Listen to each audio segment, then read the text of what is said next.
SM Hopping Tutorial. Yo! What's up sa inyo mga commuters? Welcome sa SM Hopping Tutorial. So ngayon, nandito tayo sa SM MOA. For today's commute, magko-commute tayo papunta sa SM North EDSA. Alright G, tara mga commuters, sakay na! Alam niyo mga commuters, one way lang ang EDSA carousel dito sa MOA. Southbound lang, Papitex. Alam niyo kung meron talagang bus dito na diretso sa SM North, kanina pa tayo nakasakay ng bus. So ngayon, dahil wala tayong no choice, kailangan natin maghanap ng sakay ng jeep dito. Tara!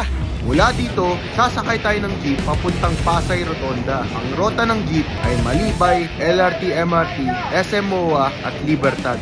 Saan po yung bayad ng Malibay? Ayan dito. Nandito na ang jeep! Tara, sakay na tayo! Bayad po boss. Mula SM MOA hanggang Pasay Rotonda, 13 pesos ang pamasahe natin. Mga 10 minutes ang biyahe natin. Nandito na tayo sa Pasay Rotonda. Tara, baba na tayo. So ngayon, magpo-footbridge tayo papunta sa MRT Top Avenue Station.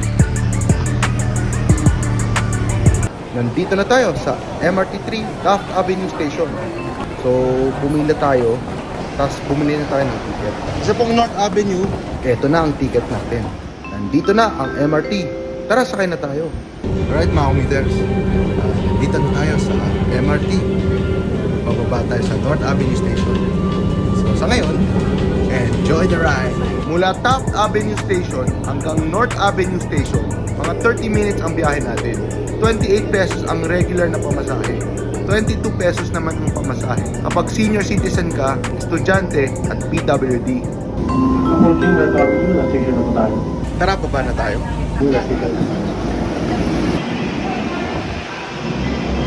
Alright mga commuters, papasok na tayo sa Trinoma.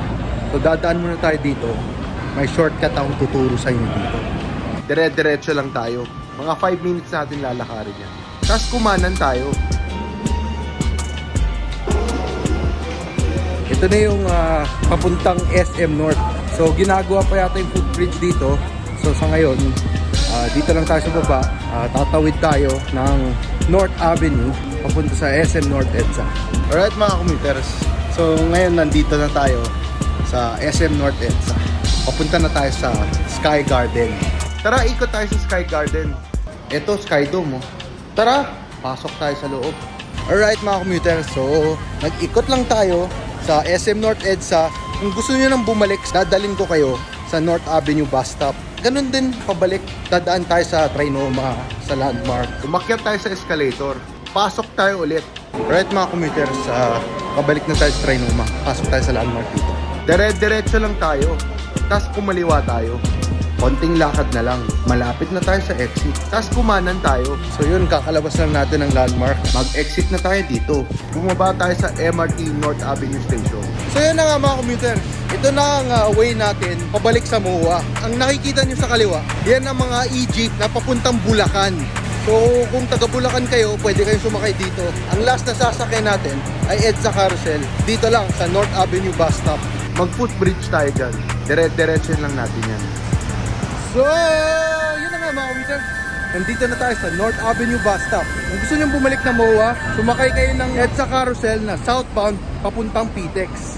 Alright! That's it mga commuters. Sana nag-enjoy kayo sa commute natin. See you ulit sa next video. And peace out!